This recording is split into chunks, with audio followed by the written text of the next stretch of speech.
서로 다 인사합니다. 잘 오셨습니다. 은혜 많이 받으세요.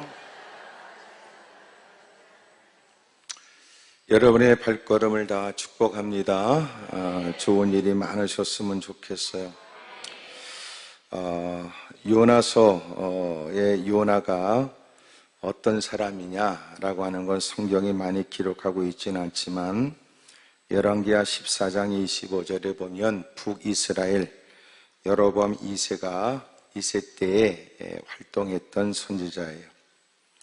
아미떼의 아들이라고 하니까 그의 아버지가 아미떼라고 하는 것을 알게 됩니다. 근데 하나님 말씀이 그에게 임하게 된 거예요. 여러분, 우리의 진정한 사역은 하나님의 말씀, 하나님의 부르심이 먼저예요. 내가 하고 싶다고 할 수 있는 게 아니잖아요. 그러니까 하나님께서 우리를 부르셨다. 그리고 하나님의 일에 우리를 부르셨고 하나님은 그에게 할 그 일을 맡겨줬다. 부르셨다 소명이라고 그러고 그 부르신 일, 하나님의 일에 그를 부르셔서 하나님이 그가 해야 될 하나님의 많은 일들 가운데 그 일을 맡겼다. 이걸 이제 사명이라고 그러는 거예요. 사명. 그러니까 하나님이 우리 모두를 하나님의 나라를 위해 하나님의 영광된 일을 위해 우리를 다 부르셨고 그 부르신 중에 하나님은 너는 이 일을 해라. 너는 이 일을 해라. 이렇게 하시는 거거든요. 그러니까 누군가에게는 어떤 부문의 일을, 어떤 사람은 저 일을, 하나님이 등등에 이렇게 일을 맡겨준단 말이에요. 이걸 사명이라고 그러는데 오늘 저와 여러분이 맡은 바가 사명에 대한 의식도 달라야 돼요. 그러니까 하고 싶어서 하는 건 진정한 사명이 아니에요. 그러니까 그 사명은 하나님이 그에게 부르셔서 하나님의 뜻 안에서 그 일을 그에게 맡긴 것을 의미하는데 우리가 요새 말하는 사역과 관련된 일은 보기 좋아서 자기의 삐뚤어진 속생과 나름의 그 공동체 안에서의 나름의 계산에 의해서 뭐가 되고 싶다. 이게 이제 미친 짓이라는 거죠. 그러니까 하나님께서 그 일을 맡겼다. 때로는 그가 그런 자격이 있는가? 누가 겉으로 볼 때는 이해가 안 돼도 하나님이 그를 부를 때는 하나님이 그를 쓰시려고 부르신 바 없는 힘은 줘가면서 못하는 일은 하게 하시면서 하나님이 그 일을 이루셔서 결과적으로는 하나님이 그 일을 시켰을 뿐만 아니라 하나님이 되게 하셨다. 그러는 거 아닙니까? 그러니까 네가 힘이 있어서 할 수 있는 것 아니고 하고 싶다서 마침내 세상의 더러운 야망을 이룬 것처럼 네가 하고 싶은 짓거리를 다 했다 이 말이 아니라 말이에요. 그런 사람 보세요. 100% 다 깨집니다. 그러니까 하나님의 이름을 위해 사느냐 하나님을 명분으로 하느냐 전혀 다른 거예요. 물론 그 인간은 주둥이로 하나님 얘기를 해요. 하나님의 뜻을 논하지요. 하나님의 영광이란 말도 숱하게 내뱉어요. 그런데 관계없어요. 단 그 사람은 하나님의 이름을 빙자할 뿐이지 하나님은 아닌 나만 존재하는 거예요. 나를 과시하거나 내 능력을 증명하거나 성취로 인하여 누구와 비교하거나 전부 다 개똥입니다. 개똥. 물론 결과적으로는 허무한 거예요. 그러니까 가장 신실하고 복된 건 주님에 의해서 보냄을 받은 우리가 주님의 부르심 속에 주님에 맡겨진 그 일을 이 땅에 머무는 동안 최고의 영광된 일로 여겨서 열심히 충성하다가 주님 앞에 서면 착하고 충성된 종으로 불려지는 그러니까 이 땅에 목사, 장로, 권사, 집사 있다고의 여러분 속지 마세요. 장로처럼 사는 게 중요한 거고 목사처럼 사는 게 중요한데 그 직분에 걸맞는 삶은 쥐뿔로 살지도 않고 개똥으로 죽을 때 전부 다 거기다가 여러분 장로, 권사, 집사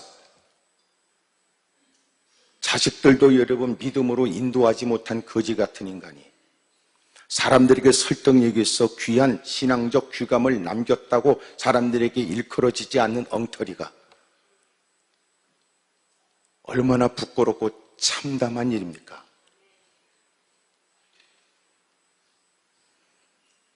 그러니까 하나님의 이름을 빙자하지 마라. 대단하진 않아도 하나님께 쓰임받았다는 이 자체가 영광스러운 일이라는 거예요. 우리는 뭘 하느냐에 마음을 둘 때 하나님께서 말씀하시는 건 네가 하나님께 쓰임을 받았느냐 이걸 가르쳐 주잖아요.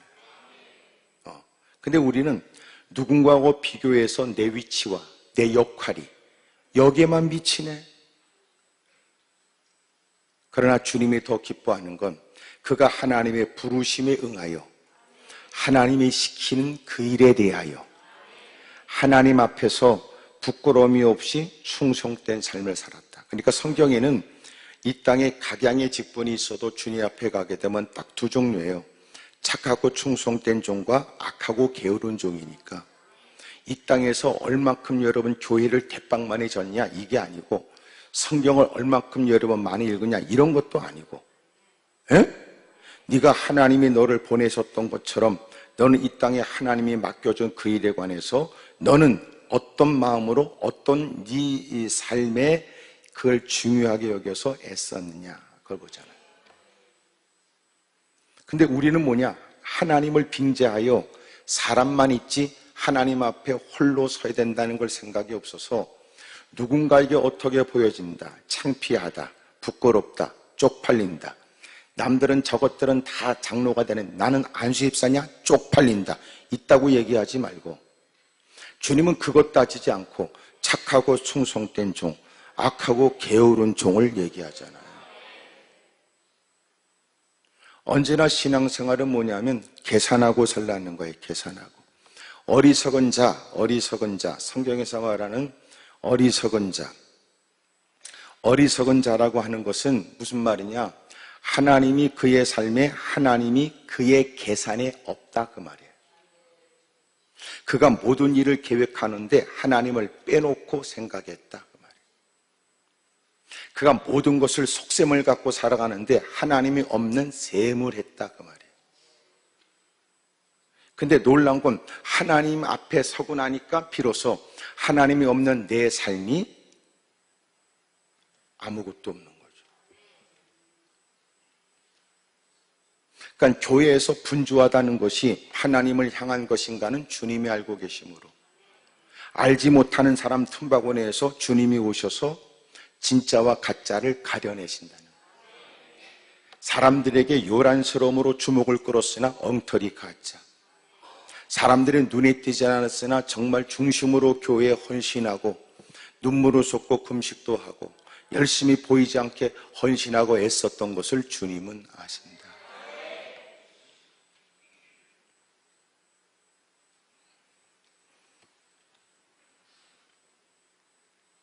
마침내 하나님이 아미떼의 아들 요나에게 임했습니다.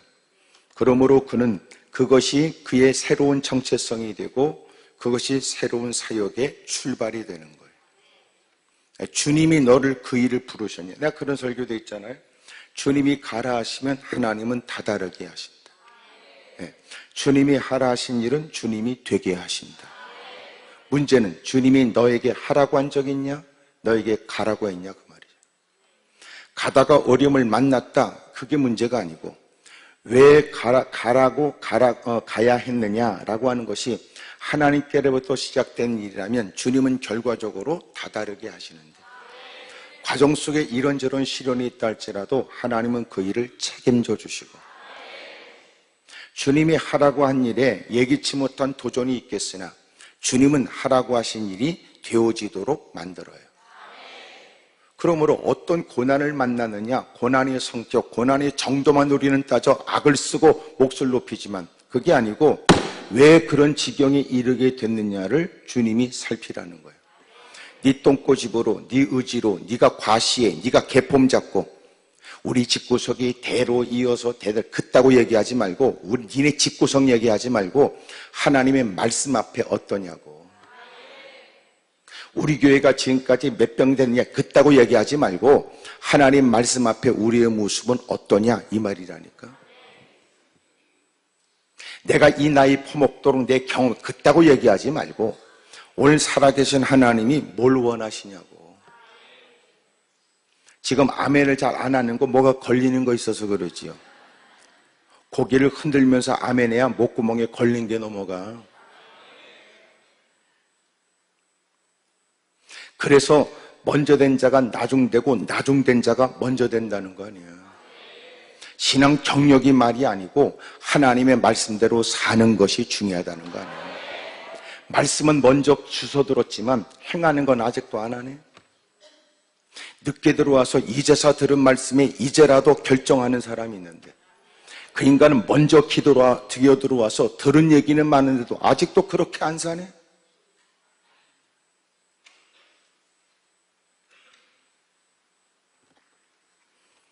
그러니까 언제나 잊으면 안 된다니까. 믿음은 말씀과 관련되어져. 주워 들은 얘기는 있지만 주님이 말씀하신 건 행하라고 하신 일이니 행하는 것까지 다달아야 된다는 거예요. 근데 대부분 아는 채 하고 새로운 것을 또 들으려고는 하지만 이미도 들었고 알고 있고 하는 말씀들은 전혀 살 마음이 없거든. 그리고 그것을 꽤나 신앙적 지적이고 괜찮은 신앙인 것처럼 까불어가며 오만 것을 싸돌아 다닌다고요. 그러나 하나님이 이미 깨닫게 하신 말씀이 이미 내가 살아가는 삶의 현장에 그렇게 살면 먼발치 누군가의 간증이 내 입술에 간증거리가 되게 하고 내가 부러웠던 그들처럼 많은 사람이 주목할 만한 하나님의 역사를 체험하는 당사자가 되게 하시잖아요. 역사는 어디서 일어나는데 아는 체 않은 그 자리에서 일어나는 것이 아니라 그 말씀대로 살아가는 일상에서 일어나잖아요.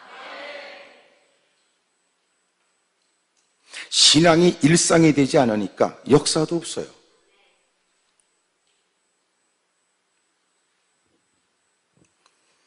저와 여러분들의 삶에 역사가 있고 새로운 사건, 새로운 거룩한 이야기들이 있기를 바랍니다. 옆에 사람한테 물어봐요. 그쪽은 요새 좀 삶이 좀 달라지냐고 물어보세요. 시작. 쥐뿔도. 그러니까 재미가 없어요. 사는 날이 재미가 없잖아. 적어도 삶이 재미가 있으려면 기대가 있어야 되고 소망이 있어야 되고 이런 마음이 있어야 내일이 기다려지지. 그 시간이 기다려지고. 재미가 없지. 맨날 예배도 그따구 예배고 예배도 뻔하고 설교도 뻔하고 재미가 더럽게 없는 거야.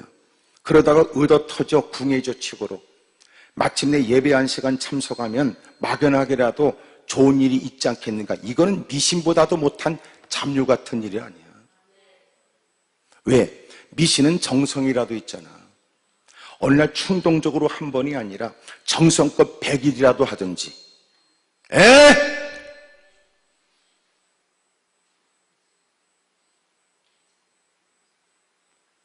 1000배를 여러분 한다고 그러고 3000배를 한다고 그럴 때 그럼 너는 뭐가 있는데? 지 필요를 따라 몇 마디 중얼거리면 지가 원하는 것대로 이루어진다니. 손에 들고 있는 무슨 여러분 요순 굿을 던지듯이. 비인격적이란 말이에요.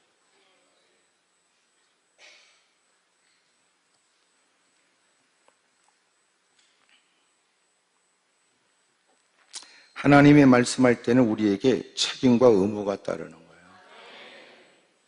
하나님이 나에게 거시는 기대가 있어 행하라고 말씀하고 또 못 알아듣는 모든 것까지 다 살피신 주님이 청력과 관계없이 그에게는 알아듣게 하시고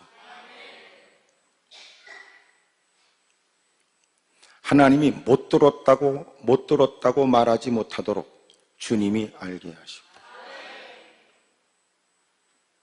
그것은 그에게 하나님이 거시는 기대가 있다는 것이고 들은 그는 책임이 따르는 일이며 그 일에 말씀을 들은 사람으로서의 의무를 행해야 되거든. 근데 적지 않은 사람 보세요. 나 하나 묻는 거예요. 자주.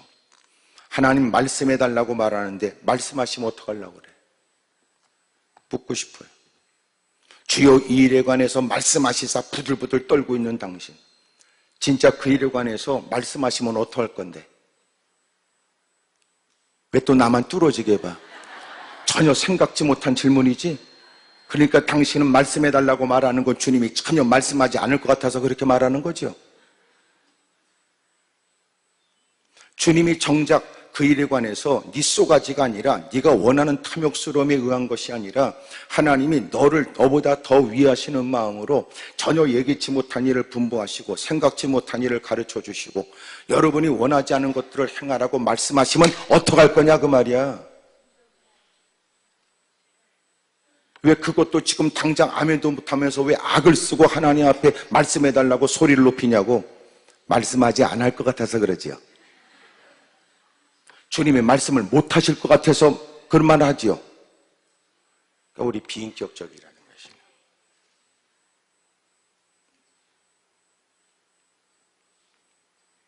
그러면 주님이 말씀하신다, 주님의 말씀이 아니다, 어떻게 알아요? 성경을 통해서 알지. 그러니 엎드려 기도하여 주의 뜻을 깨닫고자 하는 사람이 예배드릴 때 진지함을 보이지 않을 수 없잖아. 근데 정작 깨닫게 하시는 것은 네 마음이 안 들면 하나님의 뜻이 아니야? 네가 듣기 싫으면 오늘 기도원에 잘못 올라왔어? 네 쏘가지에 맞지 않으면 이건 내 얘기가 아니고 다른 사람 얘기야? 뭔가 우리 신앙에 문제가 있잖아. 그러면서 또 누구 못지않게 또 신앙생활 잘하는 것처럼 까부는 거 뭐냐고 나이 퍼먹도록.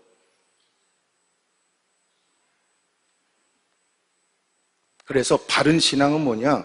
정작 하나님이 그에게 주시는 말씀에 대한 그의 반응, 태도, 실천, 그것이 믿음이다 그 말.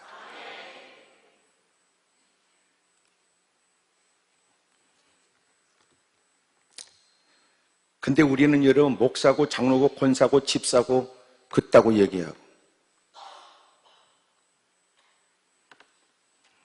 장난치지 말라는 거예요. 나는 이제 교만하지 말아라. 이것은 뭐 주님 앞에 무슨 대놓고 드러낼 만한 게 뭐가 있어서 지가 교만합니까? 그건 교만한 게 아니고 첫째야 무식한 거고. 무식. 네가 무식한 거죠. 무식해서 똥꼬지 부린 거지. 그게 무슨 잘난 거야? 무식한 거지. 무식하니까 자기가 지금 누구 앞에 서 있는지도 모르고 무식하니까 주님 앞에 그 말이 옳고 그른지도 모르는 거고. 에?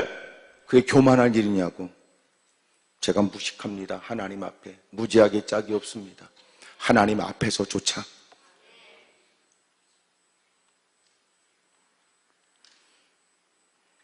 여러분의 신앙을 증명하세요. 거짓 선지자들에 관해서 어떻게 알 수 있어요?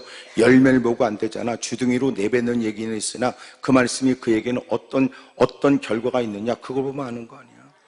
사람들을 가르쳐 지적은 하지만 그는 어떻게 사느냐 그 열매에 대한 얘기 아니에요.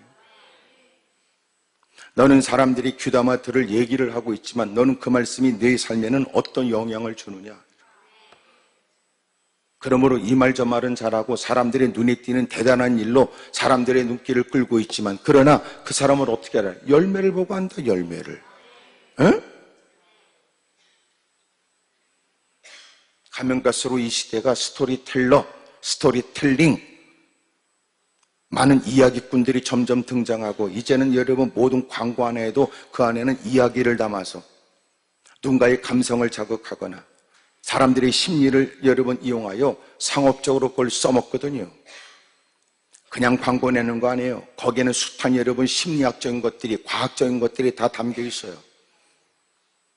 우리가 마트에 가서 물건 하나 사는 것도 그냥 아니에요. 다 의도적인 개혁적으로 전부 다 하지. 백화점에 매장을 까는 것도 그냥 아닙니다. 때마다 시마다 계절을 따라 때마다 시마다 아침과 저녁에 때마다 시마다 붐비는 시간, 여러분 여유 있는 시간에 여러분 사람이 듣는 음악 하나, 사람이 들어와서 여러분 동선 하나, 사람이 느끼는 후각, 눈으로 보여지는 시각. 근데 생각 없이 멍청한 것들은 거기에 걸려들어서 돈 다 털리는 거지.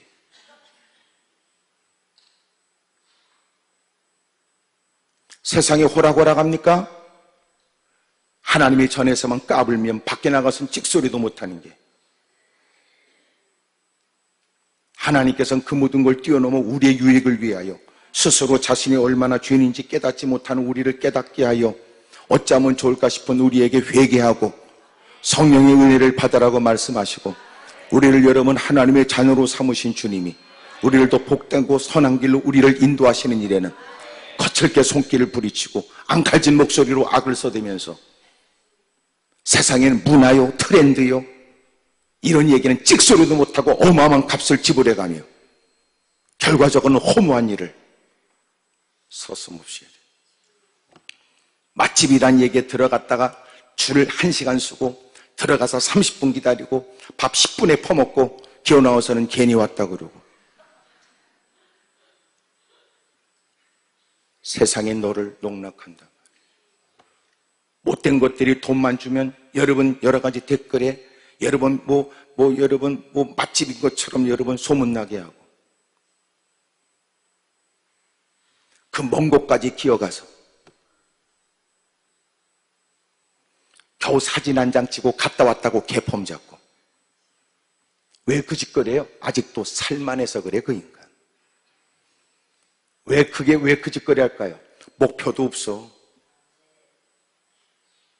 목표도 불명확하니까 이것저것 들려주고 보여주고 이런 일에 휘둘리거든.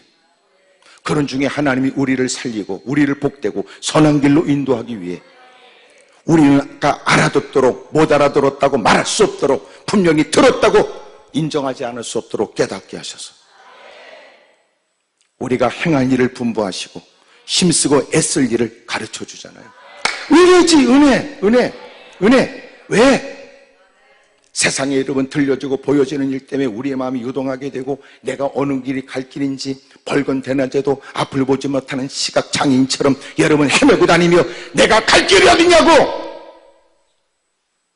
내가 하루를 살아도 후회함이 없이 살 수 있는 길은 뭐냐고.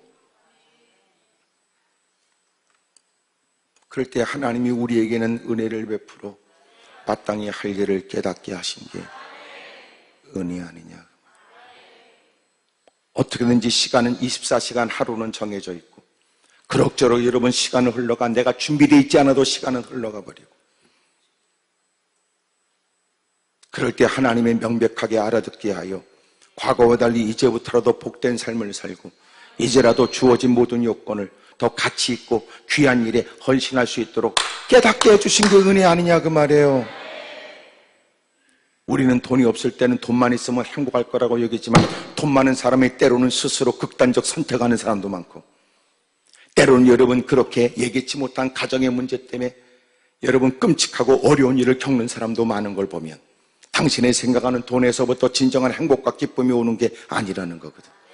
당신보다 더 잘 사는 사람, 당신보다 더 높은 지위인 사람, 당신보다 더 당신이 부러워하는 좋은 요건 있는 사람, 그것만 가지면 당신도 누구보다 행복할 것처럼 여겨지지만 아니에요.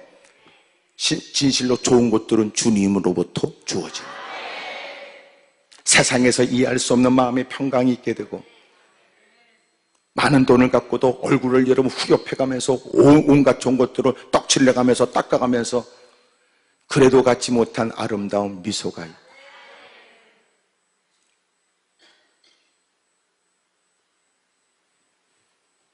오늘도 하나님의 말씀이 우리에게 들려지고 깨달아지고 특별히 성령님을 통하여 생각나게 되고 성령님을 통하여 깊이 있게 마음에 그 말씀이 내 마음을 자극하고 저 깊숙이 감추고 싶고 숨기고 싶은 그곳까지 주님이 손을 뻗어 그런 부분의 일들을 드러나게 하고 피하지 못하도록 만들고 여러분 내가 마주서야 될 일로 깨닫게 하시고 그런 일들을 더 이상 모른 척하고 외면할 수 없어 이것은 주님이 주님 앞에 서는 그날이 오기 전에 이 문제는 풀어야 될 일인 것처럼 주님이 우리에게 다급함을 갖게 하시고 그런 일에 관해서 결정하거나 생각하도록 주님이 끄집어내시고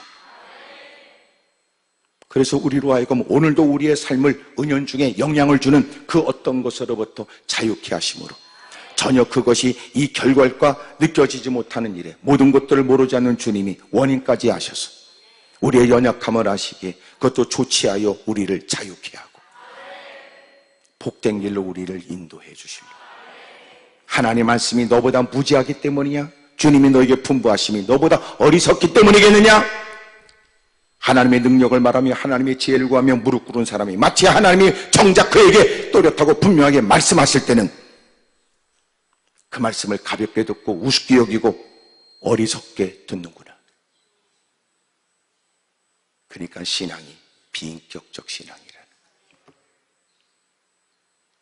네가 네 목소리로 네 입술로 하나님은 전능하시고 못할 일이 전혀 없으신 절대적인 하나님이라고 말하는 것처럼 그 하나님이 모를 리가 없는 그 말씀을 너에게 들려주고 아시기에 너에게 귀뜸해주고 이 자리를 허락했으니 하나님이 나를 나보다 더 사랑하시는 중에도 그 말씀을 들려주시니 당장은 네 기분에 맞지 않고 네 생각에 맞지 않으나 주님이 우리를 위하시는 결정 아니냐.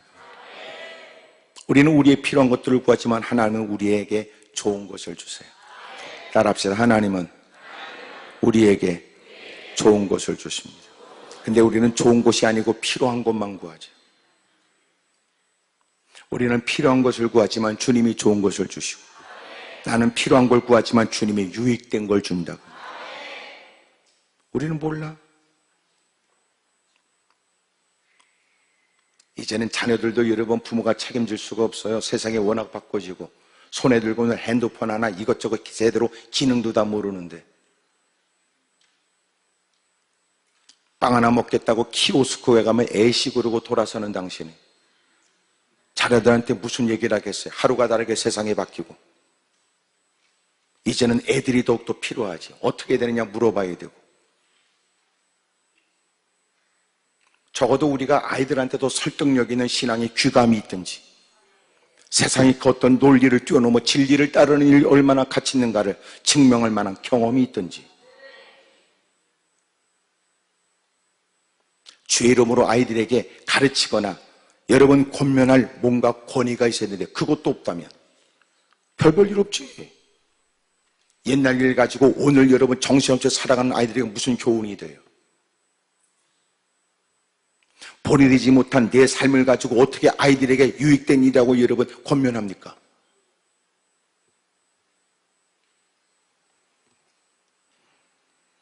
하나님의 말씀에 대한 우리의 자세의 변화가 필요해요. 놀라운 하나님의 역사는 하나님의 말씀으로부터 시작되는 거예요.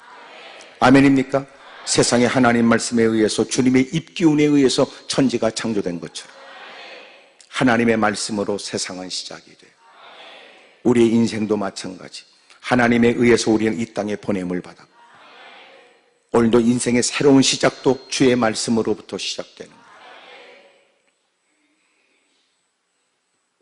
그런 의미에 있어서 여러분 한 해를 시작하며 무릎을 꿇고 여러분 또 하루를 시작하며 하나님께 겸허히 부복한 사람들 어제가 그런 것처럼 오늘도 주님이 손안에 있는 나 세상에 힘 있는 사람들에게 마음을 쏟고 은혜를 구하는 사람 많지만 그러나 모든 세상의 일들은 주님이 결정하는 일이었어요. 그러므로 성경은 사람을 두려워하지 말라고 그러잖아요. 세상에 힘 있는 사람에게 도움을 구하지만 정작 그들도 하나님의 손에 있다는 걸 잊으면 안 돼요. 이런 일들이 여러분도 이 자리에서 아멘을 다 안 하는 것처럼 믿음으로 살려가는 우리가 삶의 현장에 끊임없이 정하거나 도전하는 사람들을 만날 때도 이상하게 여기지 말고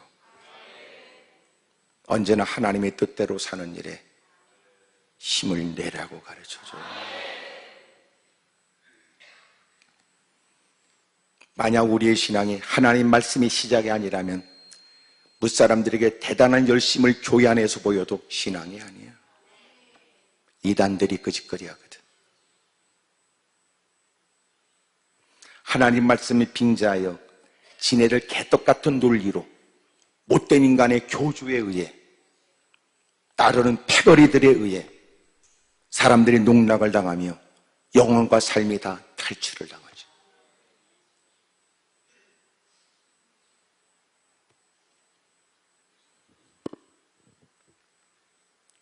여러분, 그러므로 하나님의 말씀을 따라 여러분의 삶이 시작되길 바라요. 그래서 아까 얘기한 것처럼 하나님 말씀이 내게 가라고 한다면 그것은 갈 만한 가치가 있고 가다가 어려움을 당해도 가치가 있고 힘든 일을 겪어도 그것은 복된 일이고 그만큼 그의 신앙은 더욱더 다듬어질 테니까 주님을 더 깊이 아는 지식을 얻게 될 테니까 그런 시련을 통하여 우리는 더 큰 일을 감당할 만한 능력을 갖게 될 테니까 그런 과정을 통하여 당신은 어떤 도전에도 요동함이 없는 거룩한 신앙적 근육을 지니게 될 테니까 그리고 다다르게 하시고 이루어지게 하신 다음 비로소 주님이 주시는 것이 그에게 더 복된 일이 되게 하시는. 그러면 말씀이 하라고 했냐고요? 말씀이 원한 거냐고? 그게 주님이 하라고 한 거야? 너 똥꼬집대로 했잖아. 너 잔머리로 그렇게 하면 돈 벌 거라고 네가 생각한 거냐? 넌 하나님께 무릎 꿇은 적이 있어? 물어본 적이 있어? 넌 어울리는 개떡 같은 인간들 얘기에 마음 뺏긴 거 아니야? 그리고 하나님 보고 손짓하면서 좋은 말 할 때 따라와서 나를 도우라고 그랬던 거 아니야? 하나님이 네 꼬봉이야? 욕바지야?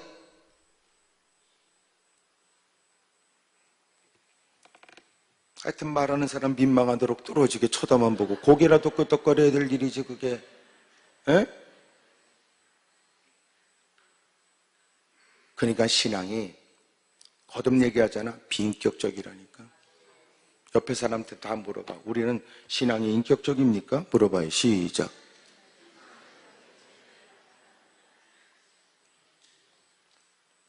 하나님의 말씀하셨으니 하나님 마음이 아프지 않도록 해야지.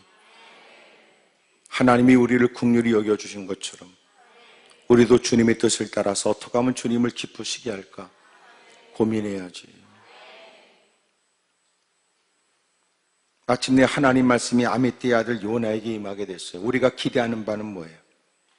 그에게 하나님이 모든 사람에게 말씀하지 않았으나 하나님은 그에게 말씀하여 행할 일을 분부하실 때는 떨리는 음성으로 그 말씀을 받고 기꺼이 책임져 주시겠다는 그 말씀으로 받아 내가 알지 못하는 더 넓은 생각과 하나님의 거룩한 온 우주적 운행의 일들에 섭리에 하나님께서 뜻이 있어 이 일을 그 많은 사랑 가운데 나를 주목하여 하나님이 이 일을 내게 맡겼다는 마음에 기쁜 마음으로 행해야 될 것 같으잖아.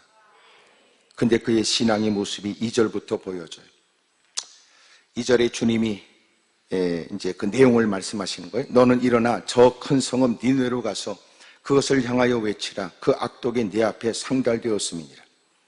큰 성읍 니느웨는 뭐냐? 이건 아수르의 수도였고 아수르는 세계적인 큰 영향력을 갖고 있는 힘 있는 나라로 특별히 이스라엘에는 적대 감정을 갖고 있었어요.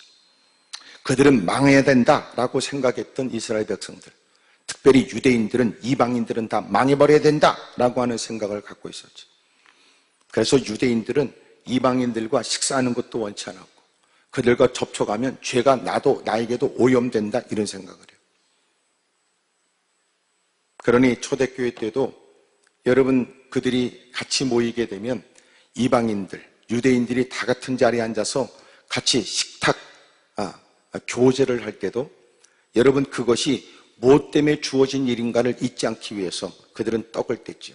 이 떡을 뗐다는 것은 성찬을 의미하는데 우리가 피차 혈통을 따지면 이렇게 한 자리에 앉을 수 없지요. 그럼에도 불구하고 우리가 기꺼이 앉아 형제 자매라고 일컬어지는 건 오직 그리스도의 은혜 때문에 그렇습니다. 그러므로 교회에 그리스도의 은혜가 빠져버리면 날마다 여러분 혈통을 따지고 학연을 따져가면서 여러분 끊임없이 교회는 개판될 수밖에 없어요. 그래서 교회는 그리스도의 은혜, 예수님의 은혜. 예. 이들이 그렇게 이방인들에 관해서 격한 감정을 갖고 있을 때 하나님께서 아미떼의 아들 요나에게 말씀하신 것은 큰 성읍 니느웨로 가서 그것을 향하여 외치라. 그 악독이 네 앞에 상달되었습니다. 놀랍지요? 기도도 상달되지만 죄도 상달된다네. 예? 인간의 죄가 상달된다네. 죄악의 그 모든 모습들을 주님이 아신다는 거 아니에요?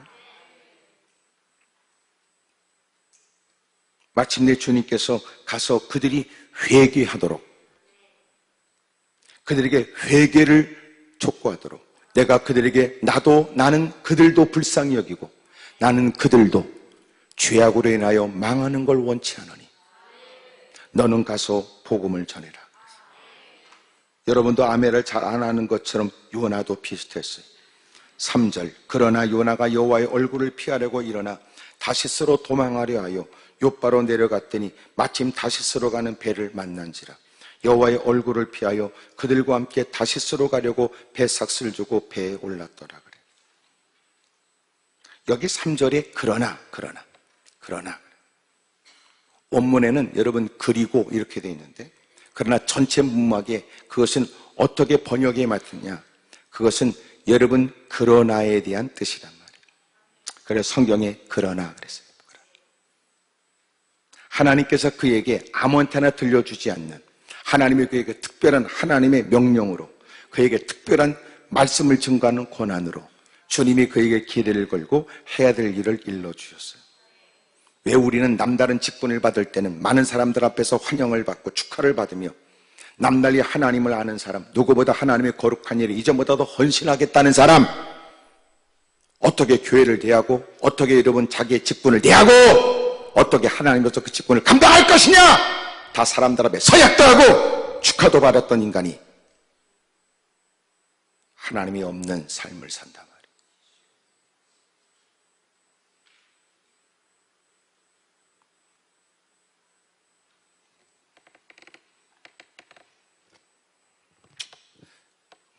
이런 얘기 듣고 어디 가면 직분 얘기는 하지 말어. 저기 직분이 어떻게 됐어요? 성도입니다. 그냥 성도. 여러분 사실은 성도가 직분보다 더 귀해. 장로관자 집사라도 구원받지 못하는 것들 더럽게 많을 때 진짜 예수님을 영접한 구원받는 사람은 또 구분되니까. 성도는 여러분 구원받은 사람, 이름이 생명책에 기록된 사람이에요. 예? 그래서 교인과 성도는 구분되잖아.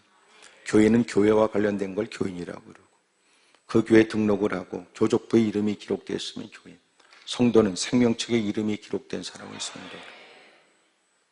그러니까 직분은 가져도 성도가 아닐 수 있을 때, 여러분 어떤 직분보다 더 고귀한 건 성도야. 성도. 근데 성도님 그러면 또 기분 나빠하네 그 인간이.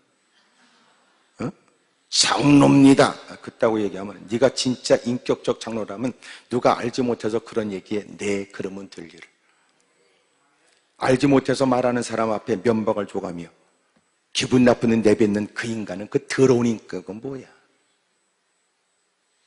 유치하잖아.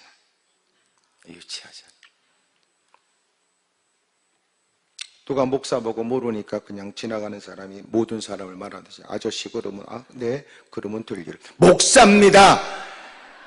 이것처럼 유치 찬란한 게 어딨냐고. 아유 참나. 참 여러분 너무나 엉터리야. 엉터리.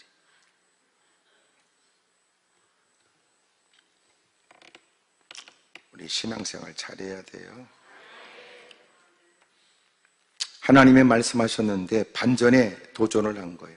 하나님이 그에게 명백하게 말씀하셨고 모든 사람에게 들려주지 않는 주님의 기대를 걸고 그에게 책임을 부과하여 누구보다도 하나님을 모르지 않으므로 그 일을 누구보다 기다렸다는 듯 헌신하고 충성해야 될 것 같은 사람이, 그가 보였던 것은 하나님의 얼굴을 피하려고 여러분 의도적으로 주님께 등을 돌린 거예요.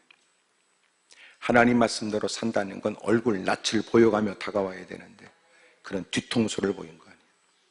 예? 여호와의 얼굴을 피하려고 일어나 다시스로 도망하려 하여, 이 다시스는 뭐냐, 니느웨 가서 복음을 증거하라는데, 이 다시스는 그 당시 그들의 사고에는 온 지구의 가장 끝이 다시스라고 생각했어요. 그래서 가장 끝으로 도망간 거야. 육지로 올라가야 될 니느웨가 아니라 그는 배를 타고 가장 끝으로 도망갔어요. 다시스로 피하려 하여 욥바로 내려갔죠. 항구로 내려갔어요. 마침 다시스로 가는 배를 만나게 돼요. 여호와의 얼굴을 피하여 그들과 함께 다시스로 가려고 백삭슬, 기꺼이 값을 지불하고 배에 올랐던 거예요. 사랑하는 여러분, 왜 그랬을까요? 갖고 있는 유대인이라고 하는 자부심, 선택받은 사람, 결코 여러분 하나님께서 자기들을 사랑하여 택하여 줬다는 그런 그것 때문에 다른 사람들은 더 우습게 여기고 비난하고 그들은 주고 마땅하다고 생각했던 사람, 이제는 하나님 앞에서조차 하나님의 은혜를 받은 인간이, 그런 인간들은 하나님의 사랑도 해주면 안 된다고 얘기했던 거예요. 자기가 하나님의 은혜 가운데 있다는 걸 몰랐던 거죠. 잊지 마세요. 우리가 여러분 동성애에 관해서 격한 마음을 가져야 됩니다. 동성애 이것처럼 지저분하고 더럽고 역겨운 짓이 어디 있어? 이것은 성경에서 분명히 말하는 죄고, 용납할 수 없는 더러운 죄고, 가정을 붕괴하고 사회를 여러분 짓밟아버리고 급기야는 여러분 하나님을 대적하는 것이 동성애랍니다. 그들이 결론이 뭐예요? 기독교는 잘못됐다. 왜? 기독교에서 우리를 죄인이라고 말하니까. 에? 천주교도 여러분 그렇게 말하네요. 기독교만 그러네 그래. 성경에서 분명히 말하는, 여러분 성경에서는 여러 가지 성적인 일을 많이 해요. 첫째가 뭐냐면 여러분 정상적인 남자와 여자의 관계성 속에 가게 되는 음행적 얘기도 얘기하지만, 또 하나가 뭐냐면 여러분 남자와 남자, 여자와 여자와의 관계에 대한 동성애적인 것. 더 놀라운 사실은 수간도 얘기해요. 수간은 뭐냐면 짐승과의 관계. 성경에 이런 사실을 얘기한다는 것, 이미도 그런 짓거리를 오래전부터 한 거예요. 놀라운 건 지금 어떤 얘기가 들려온 줄 아세요? 동성애가 허용된 나라에 그들은 짐승을 묶어놓고 성매매를 한다는 거예요.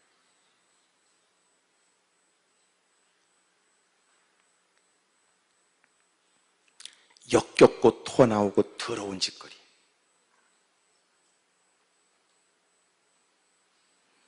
동성애자들은 끊임없이 기독교가 도전적인 상대, 성경이 우리를 죄인으로 만들었다. 그리고 그 성경 얘기를 하면서 기독교가 우리를 죄인으로 만들었다. 정치적인 영향력, 다양한 방법을 통해 이것을 멋진 사랑, 멋진 로맨스처럼 문화적으로, 그래서 영화, 예술, 연극 등등을 통해 지금도 서서히 파고 들어오는 현장이에요. 그래서 뭘 볼 때는 멍청하게 보면 안 되고, 어떤 인간이 좋다고 해도 그런 데 마음 뺏기면 안 되고, 잘 보세요, 잘 보세요. 그런 일에 단호해야 돼. 이런 일을 이제는 못된 인간들이 인권이라는 이름 아래 정치로 풀기 위해 못된 등신 같고 쪼다 같은 국회의원들, 개떡 같은 새끼들을 통해서 법을 만들기 위해 차별금지법이라고 얘기했으나 그 안에는 더럽게 독소조항이 많아 겉으로 볼 때는 인권에 대한 얘기지만 그 안에는 기독교가 목표입니다.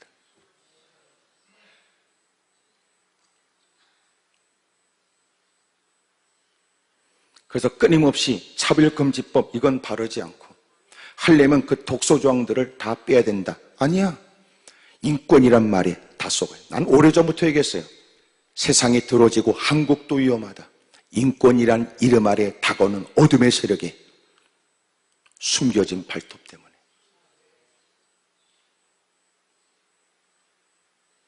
미친놈들 많아요.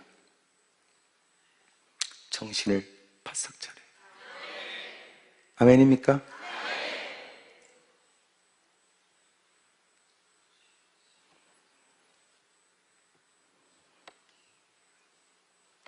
세상이 여러분 그렇게 아주 악하고 더러운 짓을 하는데 이 동성애는 여러분 경멸해야 되고 금해야 될 일. 그러나 동성애자들도 회개하고 돌아오길 위해 기도해야 된다. 왜냐하면 죄를 따진다면 우리 모두가 다 죄인이니까. 하나님의 은혜로 우리가 하나님께 무릎을 꿇고 하나님의 은혜를 노래하는 것처럼 우리는 그들도 주님의 은혜 안에 들어오기를, 우리는 그들을 위해 기도해야 된다. 이제는 서서히 보세요. 이제는 커밍아웃 한다고 자기도 사실은 동성애자다, 자기는 양성애자다, 그런 일들이 서서히 인기가 있는, 여러분 뭐 얼마 전에 보니까 걸그룹의 누군가가, 그 그룹 안에는 두 사람이 여러분 자신은 그렇다, 자신들도 그렇다. 서서히 곳곳에 일어나 서슴없이 이게 얼마나 무서운가 보세요. 그런 일이 자꾸 반복되고 들려지고 보여지면 이게 얼마나 끔찍한 죄인이며 그것에 대한 분별력이 약화되기 시작하는 거예요. 이것을 그놈들도 자꾸 만들어버려요. 세상의 방송, 세상의 문화적인 콘텐츠를 통해서 끊임없이 도전하죠. 지금 이 시대의 문제는 악한 이들의 도전이 아니고요. 신앙생활 하는 사람들이 단호하지 않은 거예요.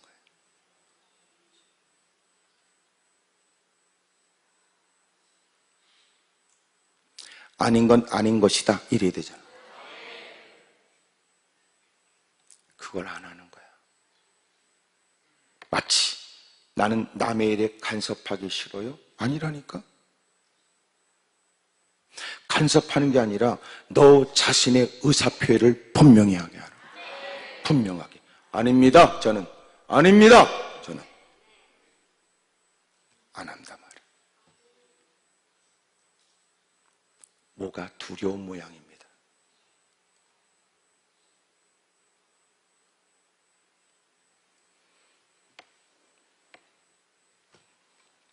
그런 중에 하나님의 전에 다가와서는 하나님 말씀을 다 아는 것처럼 까보니까 역겹지. 부끄러움도 느끼지 못하니까. 이런 일에 교회도 그런 부분을 지적하거나 잘못된 일에 여러분 개선이 있도록 촉구하거나 말씀을 통해 교훈, 책망, 가르치는 일을 하지 않으면 교회는 직무를 유기하는 거예요.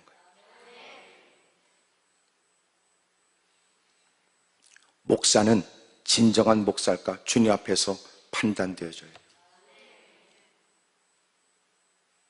하기사 요새는 목사가 또 또렷하게 그렇게 얘기하면 또 못된 사람들이 또 자꾸만 더러운 짓을 하지. 진리를 선포하는 일에 사람들은 나름대로의 자기의 정의를 갖고 헛소리하니까. 우리는 영혼들이 돌아오길 원하지만 그릇된 죄에 관해서는 단호하지 않을 수가 없어요. 아멘입니까? 우리는 모든 사람이 다 구원받기를. 그러나 죄에 관해서는 우리는 단호하고 경멸해야 돼요. 안타깝게도 요나는 갖고 있는 편견, 나름대로 그들을 통해 겪었던 역사적인 상처들, 그들에 대해 갖게 되는 분노, 바르지 못한 정서, 이 모든 것들은 문화적이고 민족적이고 정치적인 편견에 의해 마침내 그들은 여기 요나는 하나님 말씀을 외면했어요. 참 신앙생활 어떻게 하는가 보세요. 하나님의 말씀을 따라 삶을 살아야 돼. 근데 그 하나님 말씀을 듣겠다고 다가왔지만 그 말씀이 내가 갖고 있는 내 상처, 분노, 편견, 정서, 의식 들이지나가요. 그러면 그 말씀, 하나님에 대한 권위를 존중히 여기며 의도 있는 하나님 말씀을 따라 기꺼이 내 모든 것들이 마치 물이 바다를 덮음처럼 하나님 말씀이 나를 덮어버려야 돼.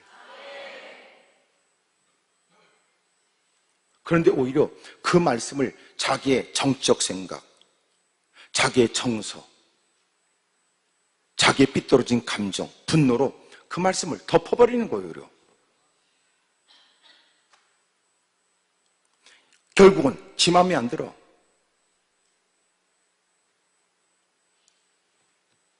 그러니까 교회가 역사가 없어요.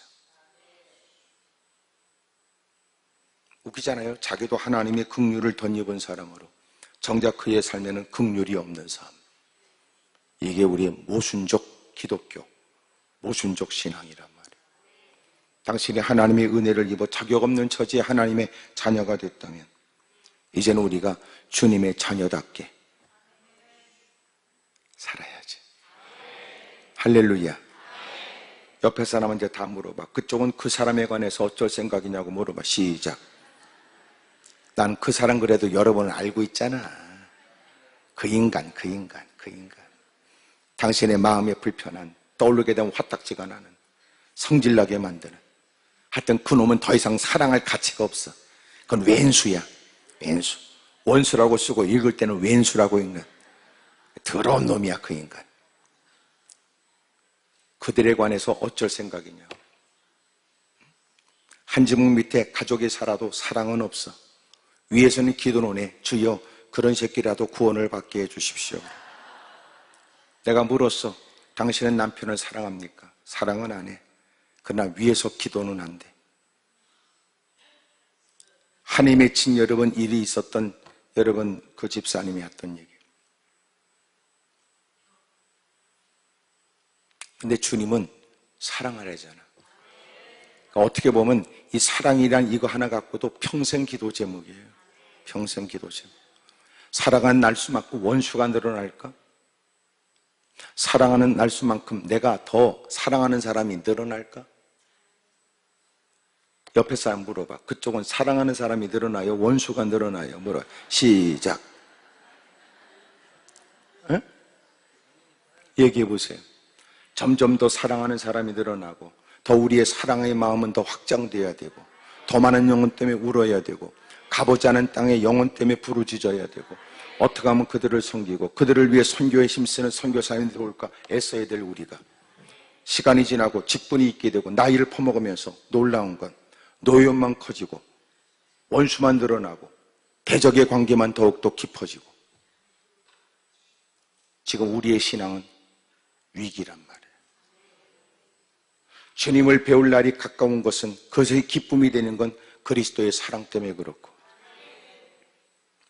이전보다도 주님만을 여러분 뵙게 될 날이 가까울수록 우리는 더욱 너그러운 마음에 더 베풀어야 되는데 쏘가지가 그렇지 않은 거 왜 그래요? 그럴 땐 죽어도 더럽게 죽어 지저분하게.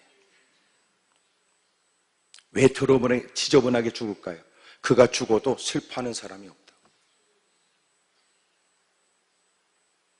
자기가 눈 감고 못 들으니까 괜찮은 건 아니지. 마침내 사람이 죽고 나면 그의 삶이 누군가에 의해서 한 문장으로 만들어지기 시작해. 그놈이 죽었어. 그놈이 뒤졌어 그거. 결국 그렇게 살다가 죽어버렸어. 때로는 누군가는 다 죽음이란 같은 여러분 뜻이지만 그분이 가셨어.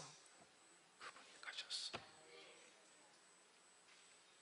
나이가 들어서 노환으로 세상을 떠는 것은 자연적 이치고 성경의 진리에 합당하지만 누군가는 그 일이 아프고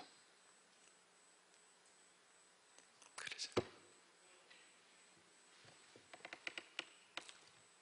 누군가가 여러분에 관해서 한 문장으로 말할 수 있을 때 여러분은 지금까지를 여러분 자신에 관해서 뭐라고 한 문장으로 말하고 싶겠어요? 돈에 환장한 사람? 하고 싶은 일은 무슨 미친 짓을 해도 하고야만은 더러운 인간? 예배는 빠지지 않았으나 주의 뜻대로 산 적은 없는 사람?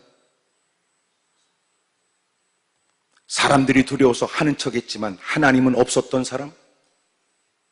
한 문장으로 하나님에서 주셔서 누리는 것들 많았으나 주를 위하는 한 흔적이 없는 사람? 뭐가 있을까? 자식을 키우느라고 세월을 보냈다고 하는 것은 짐승과 다를 바가 뭐가 있어? 짐승도 지 새끼는 대빵 사랑하는 거. 가끔 못 봐? 죽은 원숭이 자기 새끼를 그 어미가 끌고 다니면서 여러분 안고 다니는 거.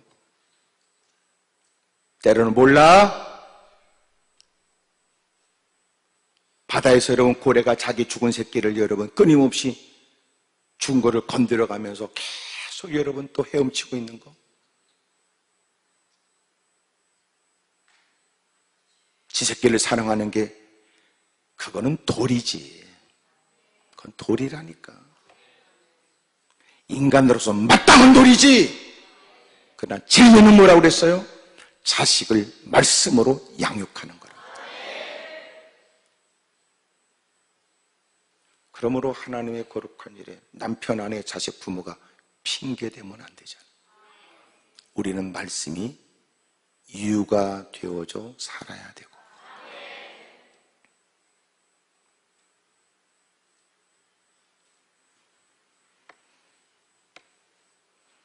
순교사들을 보면 여러분 못된 로마의 핍박에 끊임없이 죽음을 위협하고, 그래도 기꺼이 나의 주님은 나의 오직 로드, 나의 주님은 황제가 아니라 나는 예수님이다.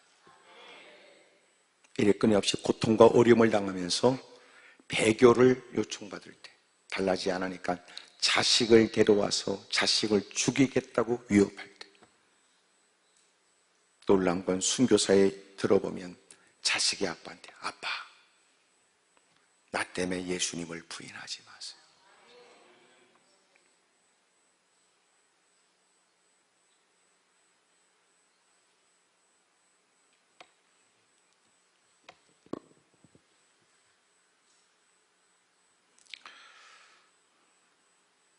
우리가 갖고 있는 편견, 분노, 과거의 상처, 어느 순간 만들어진 그 분위기 속에서의 정서, 이것이 하나님 말씀을 들을 때마다 자꾸 맞설려고 하거든. 결국은 요나가 하나님 말씀을 듣고 하나님 말씀이라는 사실을 부정하지 못하고 주님이 뭐라고 분부했는지는 알고 있지만 그는 니느로 가지 않고 다시스로 가는 배를 타게 돼요.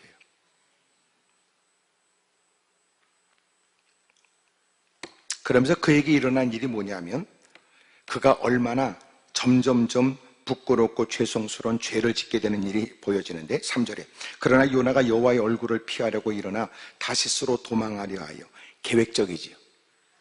그의 죄가 계획적이에요. 아주 계획적이에요. 도망하려 하여 욥바로 내려갔더니 마땅히 다시스로 가는 배를 만난지라. 참 놀라워요. 마침 다시스로 가는 배를 만난지라. 현실적이야. 갔는데 마침 기다리고 있어. 대단히 현실적이죠. 마치 자기가 하나님의 낯을 피하려고 하는 시도를 하나님이 허락하신 것처럼. 봐, 현실적으로 딱 맞아 떨어지잖아. 보라고, 내가 필요했던 차에. 봐라, 내가 하려고 했던 차에. 만약 하나님께서 이를 원치 않는다면 이런 현실도 없어야 될 일을 마치 하나님이 허용했기 때문에 기가 막히게 내 계획된 일에 현실적으로 맞아떨어져요. 아니라니까. 현실로 하나님의 뜻을 알 수가 없어요. 봐라 이놈아, 내가 너한테 네 귀가 울리도록 들려준 말씀 있지 않냐 이놈아. 내가 너한테 니느로 가라, 니느웨로 가라 그랬잖아. 근데 나쁜 계획을 세웠고 드디어 딱 항구에 딱 내려가니까 다시스로 가는 배가 다 가게 돼요. 어둠의 세력이 우리에게 도전하여 우리로 하여금 죄를 짓게 하거나 그릇된 일을 행하는 일에는요, 여러분 원수마이가 막무가내가 아니야. 오히려 하나님 말씀이 막무가내처럼 믿음 없는 사람에겐 들려지지. 근데 놀랍잖아. 너무 현실적이야. 기분이 더럽게 나쁘던 차에 막 이러는 거. 나도 배고팠던 차에 막 이러는 거. 나도 그런 일에 관해서 막 땡겼던 차에 막 이러는 거 아니야. 에? 나도 뭔가 심심했던 차에 그러는 거 아닙니까?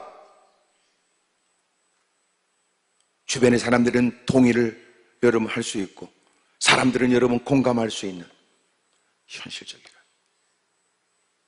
그래서 언제나 우리는 믿음으로 산다는 게 뭐예요? 끊임없이 현실적인 일에도 하나님의 뜻으로 늘 분별하고 사는 거예요. 분별하고. 진짜 무서운 적은 내부에 있고 내면에 있다.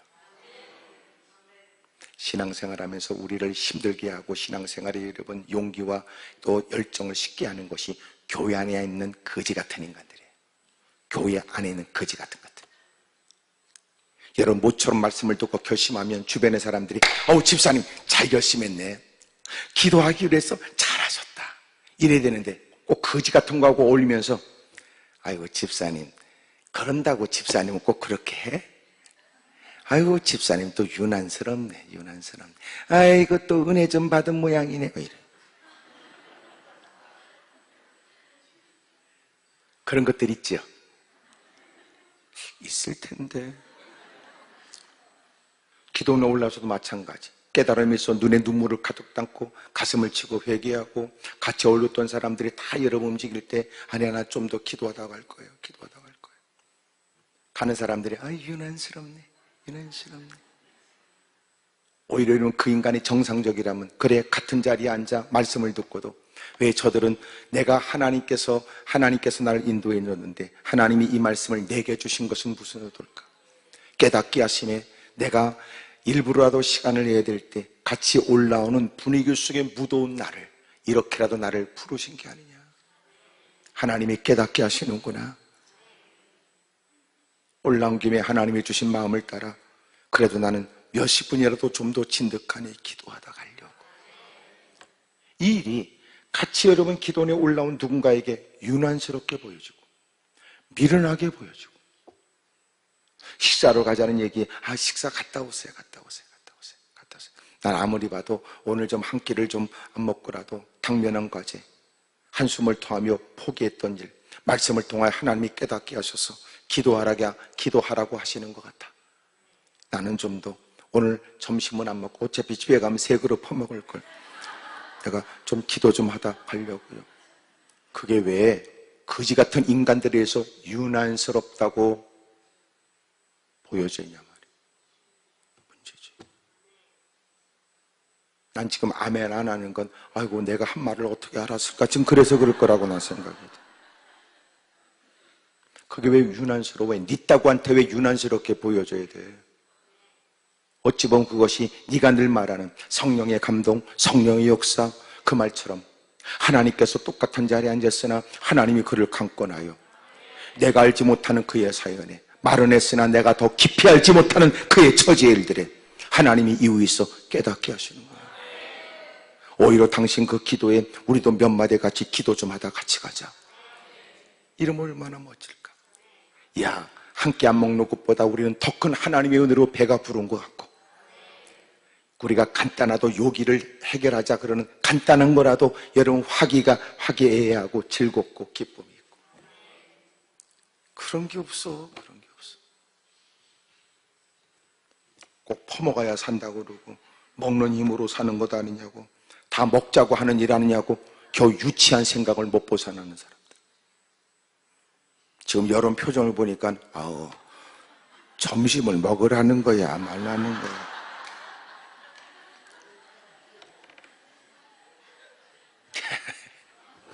잡숴.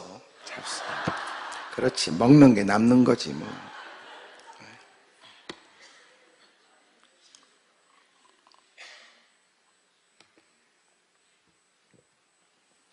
근데 보세요, 죄가 아주 계획적이야. 의도된 계획적. 거기다가 기가 막히지 현실적이야. 딱 맞아 떨어졌어. 나 그렇게 하고 싶었던 차에 딱 맞았어.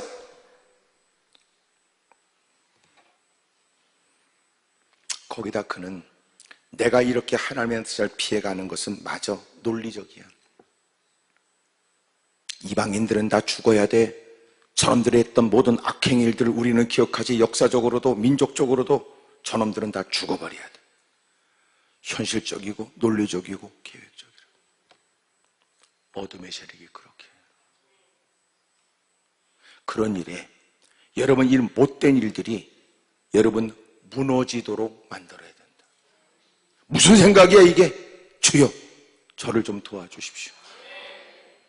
때로는 여러분 마침내 현실적으로 누군가 그를 잡아 끄는 끊임없는 유혹 앞에도 하나님, 나에게는 내가 이겨내지 못하는 현실적인 일에 나는 그럼에도 불구하고 주님의 뜻대로 살 이유가 더 크게 느껴지도록 저 좀 도와주십시오. 저 좀. 마음과 두 마음이 싸워 막 팽팽한 여러분 처제가 됐어. 그런 중에 하나님 저 좀 도와주세요.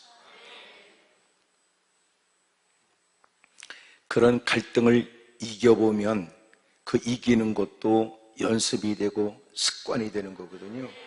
그럼 이제 그렇게 점점점 이기는 일이 익숙해지는 거예요. 이런 마음 드네. 아이고 주여. 안 되겠어. 내가 여기 있으면 안 되겠네. 안 되겠다. 내가 좀 더 그래도 교회 가서 기도라도 해야 되겠다. 왜냐하면 내가 그곳에 가면 뻔한 결과, 이제는 내가 일을 만들어서 내가 하나님 전에 가 있는 것이 오히려 내가 어떤 죄를 짓는 것보다 낫겠다고 생각해요. 확실한 건 여러분이 기도원까지 올라와서 여러분 집안이 분명한 건 조용하다는 건 확실하잖아. 말이 어렵진 않죠? 만약 서로가 마주보고 있게 되면 말이지 날마다 싸움과 새로운 여러분 다툼이 일어날 수 있을 때 그래요. 우리가 그 현장에 있으면 나도 모르게 어쩔 수 없이 죄를 지을 수 있을 때 필요한 모임이라고 갔다가 마침내 돌아왔을 때는 괜히 여러분 어리석었다 후회드는 일만 남았던 내가 무슨 이유를 대서라도 나는 그 자리에 안 가려고. 자, 그러면서 오늘 중요한 얘기예요. 4절 여러분 읽어요. 시작.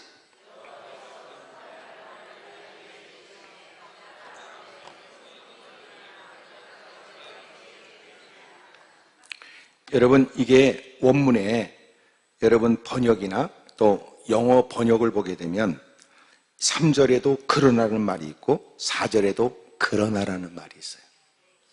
그러니까 다시 말해서 반전의 반전이야. 하나님 말씀했는데 하나님 말씀을 거스리는 요나, 거스리는 요나의 또 반전으로 하나님이 그런 놈을 가만 놔두지 않았다 이런 얘기예요. 그래서 그러나 그래 하나님이 말씀하셨던 1절 2절에 관해서 3절에 그러나 요나는 하나님께 여러분 등을 보였을 때 4절에 그 모습을 지켜보신 주님이 그러나 그런 거예요. 그래서 하나님은 배 타고 도망가는 그에게 마침내 큰 바람을 바다 위에 내리심에 바다 가운데서 큰 폭풍이 일어나 배가 거의 깨어지게 되었고 마침내 여러분 그는 바닷속에 빠지게 되었고 마침내 하나님께서 그를 강권하여 3장에 가서 그가 복음을 증거하겠다고 니느로 가게 되었고 그리고 여러분 복음을 증거하게 되었고 그 얘기거든요. 그러니까 그런 걸 보면 하나님의 말씀만 하지 않고 조치도 취하시는 것 같아요. 예? 하나님은 말씀만 하지 않고 조치도 취해. 소위 말해서 하나님이 이루시려고 하는 일을 사람을 통해서 이루길 원하여 그에게 영광된 귀한 사명을 주셨으나 그가 하나님을 외면하게 되면 하나님은 거룩한 일들이 하나님의 명예와 관련된 일에 하나님의 뜻을 이루시거나 하나님의 섭리 가운데 하나님은 절대적 주권으로 오늘도 간섭하여 주님이 그 일이 되도록 만드시는 거예요. 이런 걸 보면 어떤 마음 들어요? 주님이 내게 그 많은 사랑 가운데 주목하여 그 말씀을 내게 들려주셨고 그 일을 내게 맡겨준 것을 영광으로 여겨 죽도록 충성하는 게 현명하지. 옆에 사람 물어봐. 그쪽은 어쩔 생각이냐고 다 물어보세요. 시작.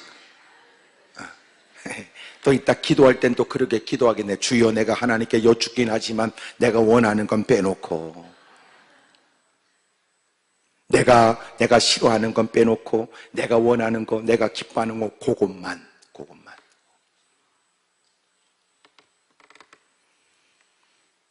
마침내 하나님께서 그러나 그랬어요. 그러나 요나는 등적지만 하나님은 그러나 그런 그를 내버려 두지 않았어요. 오늘 말씀의 제목이 뭐냐면 3절에 있는 그러나와 함께 여기 이렇게 돼 있어요. 그러나 요나가 여호와의 얼굴을 펴라고 일어나 다시스로 도망하려 하여 요바로 내려갔더니 4절에 여호와께서 큰 바람을 바다 위에 내리심에 내려갔더니 내리심에 이렇게 나와요. 예? 하나님을 등져 하나님 말씀을 외면하고 자기 맘대로 살겠다고 했던 그 모든 시도에 하나님은 그가 결코 그의 뜻대로 행하지 않고 하나님의 뜻을 따르지 않으면 안 되도록 하나님께서는 절대 강권적인 능력으로 그에게 신비한 주권적 절대적 그 힘으로 그에게 큰 바람을 바다에 내리심에 이 내리심에가 뭐라 됐냐면요 이게 무슨 뜻이냐면 골리앗과 싸우는 다윗이 돌을 던지는 것과 같아. 하나님이 내리심에 내려가는 그에게 내리심에 예? 그러나 그렇게 싸가지 없이 하니까 주님이 또 그러나 반전으로 결국은 요나서 뭐라고 그래요? 주님을 이길 방법이 없다. 그래서 요나가 그렇게 터지고 어려움을 당하면서 우리는 요나서를 읽으면서 어떤 마음 드냐? 말씀하실 때 진작 할 걸 그랬네. 그게 좋은 거 아니냐. 그게 좋은 거 아니냐. 왜? 하나님이 너를 곤혹스럽게 하려는 것이 아니라 하나님이 사람을 통해 역사할 때 너를 주목했고 너를 지명하여 너에게 지시하신 일은 너에게 얼마나 복된 일이냐. 그러므로 하나님 말씀을 듣고 겸허히 무릎 꿇어 하나님의 말씀이 깨달아지는 건 모든 사람에게 같은 거 아니에요. 다양한 형질 때문에 하나님 전에 있으나 다양한 처지를 다 여러분 알고 계신 주님이 같은 동일된 말씀을 한 사람을 통하여 모든 사람이 듣게 하시며 성령을 통하여 누군가에게 그 말씀이 그에게 그렇게 적용되도록 가르쳐주고 누군가는 그 말씀을 통하여 그의 죄가 깨달아지게 하시고 누군가는 그에게 용기와 힘을 북돋아 주시고 누군가를 책망하시면서 그릇되고 바르지 못한 시도가 멈춰지게 하시고 그리고 그가 생각하지 못한 더 좋은 길로도 인도해 주시죠. 왜 하나님이 하필 나야? 왜 나야? 왜 나냐고. 저도 목사 되고 싶진 않았어요. 근데 하나님이 강권하여 그리고 그 많은 세월 수십 년의 시간이 지나 오늘 목사로서 여러분 이렇게 여러분 앞에 서 있는 저는 과연 내가 목사 안 했으면 뭘 했을까 생각해 보면 내가 택할 건 별로 없어요. 영화배우 뭐 이러는 거밖에. 그래, 은혜지, 은혜. 내가 이렇게 하나님의 은혜로 내가 목사가 됐다니 은혜잖아요. 못 사람들 틈바구니에 있다가 띵까띵까 하다가 그렇게 낄낄거리다가 그렇게 끝날 인간이 하나님의 영광된 일에 부름을 받아 내가 이렇게 하나님의 말씀을 증거하고 이것처럼 복된 일이 어디 있어요? 봐라, 이제 보니까 나는 원치 않았고 깨닫지 못할 때는 나는 그것을 곤혹스러운 일이라고 여겼으나 하나님은 나를 복된 일을 맡기시고 복된 일이라는 것도 알게 하시고 복된 자가 되게 하시는 거다. 옆에 사람 다시 물어봐. 그쪽은 이제부터 어떻게 할 생각이냐고. 다시 시작. 이제는 하나님께서 깨닫게 하심에 순종하세요. 당장은 여러분 당신의 상처, 여러분 정서, 여러 가지 분노, 이런저런 상황 여러분 이것저것 따지게 되면 왜 그런가 의문부호에 나는 하고 싶지 않다. 여러분 서슴없이 내뱉게 되는 마음의 불편한 마음도 없지 않아 있겠어요. 하나님이 모르지 않아 우리의 일을 지목하신 것이 아닐 테고 하나님께서 뭔가 우리를 더 죄악 가운데 건져내신 하나님이 우리에게 좋은 것을 아끼지 아니하시는 그분께서 왜 그 일을 내게 분부하셨을까? 이것은 최고의 영광된 일이기 때문에 하나님의 나를 주목하셨고 하나님의 이 일을 내게 맡기셨구나. 감사할 일이죠. 참 여러분 이걸 깨닫기까지는 순수하고 단순한 어린아이들의 모습을 보면 안다. 어떤 어린아이가 여러분 그림 일기를 썼는데 엄마가 살펴보니까 이상해. 살펴보니까 아이가 오늘은 너무 신났다. 너무너무 좋았다. 그런데 보니까 선생님이 나한테 심부름을 시켰다. 그 심부름이 뭐니까 쓰레기통을 비우라는 거죠. 쓰레기통을 비우라고 심부름을 시키셨다. 나는 오늘 너무나 신나는 하루였다. 엄마가 볼 때는 지금 여러분 표정처럼 그러면 개떡 같은 게 그게 무슨 뭐 신나는 일이냐. 그놈의 선생의 그 많은 아이들 가운데 내 애를 우습게 여겨서 쓰레기통을 비우라는 것이냐 이렇게 여길 수 있을 때 아이는요 진짜 너무 좋았던 거예요. 왜냐하면 여러분 우러러보는 선생님이 강단에 서서 그 많은 사람 가운데 자기의 이름을 부르고 그리고 너 선생님 심부름 해줄래? 애가 여러분 너무 누워서 네. 너 이 쓰레기통 좀 비울래? 네. 아이는 너무 좋았어. 그 선생님이 그 많은 사람 가운데 나를 지목해서 그 선생님이 나한테 일할 거리를 시켰다. 요새 우리는 하나님이 우리에게 말씀해도 왜 우리는 바르지 못한 반응일까요? 이게 더럽고 때 묻은 인간이 돼서 그래요.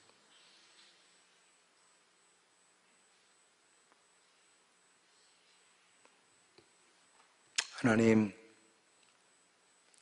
그 많은 사랑 가운데 저를 주목하십니까? 철없고 엉터리 같은 인간은 그 일이 어떤 일이야, 얼만큼 수고를 해야 돼, 얼만큼 헌신해야 되냐, 그것 따질 때 그는 정작 하나님의 은혜에 주체할 수 없는 감격 속에 있는 그는 그 하나님이 나를 사랑하여 나를 주목하고, 네가 내 일을 좀 해줄래? 네가 내 일을 좀 할래? 그것처럼 기쁨의 일이 어디 있어? 오늘도 우리가 너무나 때가 묻은 모양입니다. 우리의 영혼이 너무나 오염된 거예요. 오늘 예수님의 피의 강에 첨벙첨벙 뛰어들어 베푸신 구원의 은혜에 떨리는 음성으로 주님을 고백하고 눈물 흘리며 찬송하면서 내가 무엇으로 하나님께 영광을 돌릴까? 베푸신 은혜에 나는 무엇으로 하나님께 감사할까?